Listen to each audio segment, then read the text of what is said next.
Speaking of special teams, before we wrap this whole thing up, Matt Araiza getting a workout with the New York Jets.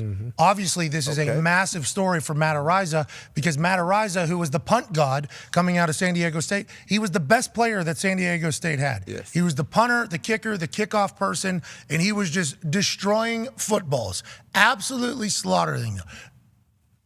Every game had a highlight as the punter or the kicker for the San Diego State Aztecs. Now, that being said, what does that mean about the team? We don't need to ask those questions. No. What we do need to know is that a punter took over football for the San Diego State. And also at one point, by Forbes magazine, I believe, said the first time a punter has ever been marketable whenever he was coming into the NFL. I did take that as a shot, but I didn't hold it against Araiza because he was an incredible talent.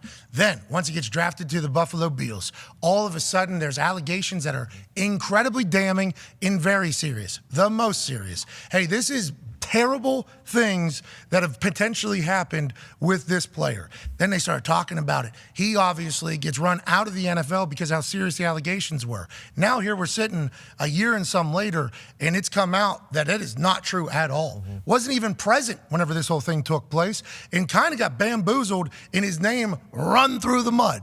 Now, we did talk about it immediately upon the news coming out that it was a false story that kind of ruined this guy's life. I was at home on the phone. Had a lot of people send me messages saying, oh, you won't even talk about Matt Araiza getting bamboozled. So watch the fucking program. I did. And now that he's getting a workout, I'm incredibly pumped for him. This is a redemption tale now. Just because something terrible happens to you, it can either end you or it can change you. I think he has been changed. I hope he comes back stronger, better than ever. And I still hold on a lot of hope that at the end of the day, the punt god story is going to be one where he won into the NFL, took care of business, and became an all-time great. And in doing so, opened up a conversation about some things that have happened to people in the past that have potentially ruined their life. This will be a good story. I hope he doesn't hold any hate in his heart, which he certainly could. Certainly could. Definitely. But if you do that, all that's going to do is affect everything else in your life, including punting and kicking when the sweet spot's this big. I hope he somehow has been able to come to peace about it, and I hope that motherfucker is slaughtering footballs on an NFL field this fall for the good of everything. I'm happy that he's going to work out with the Jets. Shout out to Brant Boyer, the special teams coordinator, saying, hey, listen, this guy's, from all the facts that have come out recently, still the punt god, right? Still hit balls. All right, let's go ahead and do this. So I hope this is the first step of many for Matt Araiza getting his NFL story and his name back from what happened. That was so, hey, those were damning. Yeah. Very serious allegations. But how did they get that far down the road when it comes out later that he wasn't even present? That's when everything turned for me. I'm like, he wasn't even there? So then you start thinking about it, the whole world, about how narratives can potentially be built before anything is even close to being checked. And Absolutely. life can get ruined, you know? And we don't want this to affect any other victims. Hey, actual victim, we are 100% on your side. But these types of stories make everybody's life worse. Not just Matt's and Matt's family and everybody associated with Matt Araiza and everything like that, but future victims now.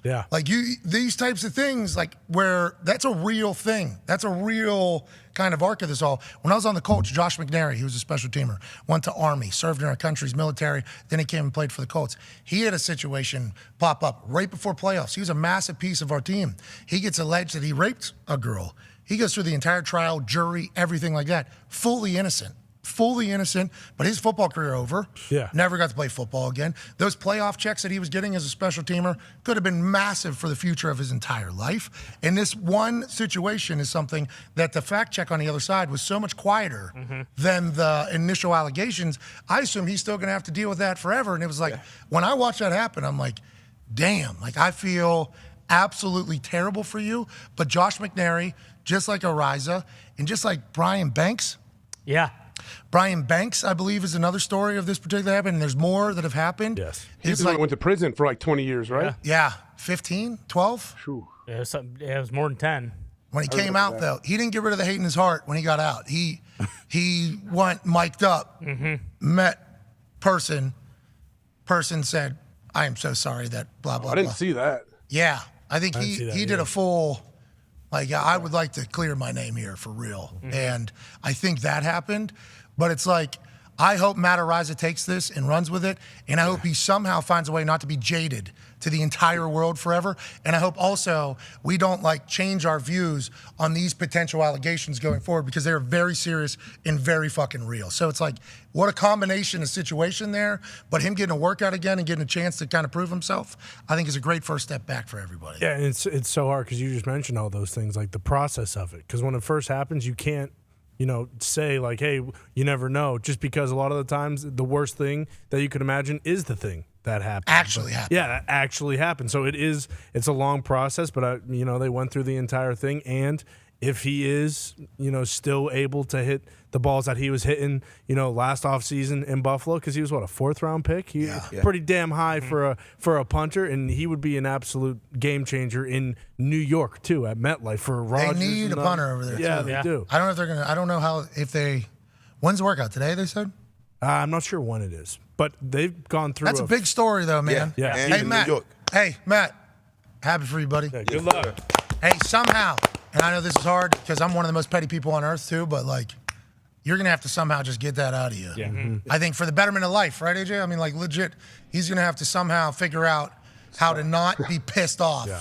About He's probably that. gone through. Can you imagine this last year, the range of emotions he has gone through? I would imagine he's spent a good time being angry. I'm sure it's easy to snap back into that, but yeah, it's tough for everybody. Imagine the things that were said to him. Oh, exactly. Because as you're reading that story, it's fuck this guy. Yeah, even friends.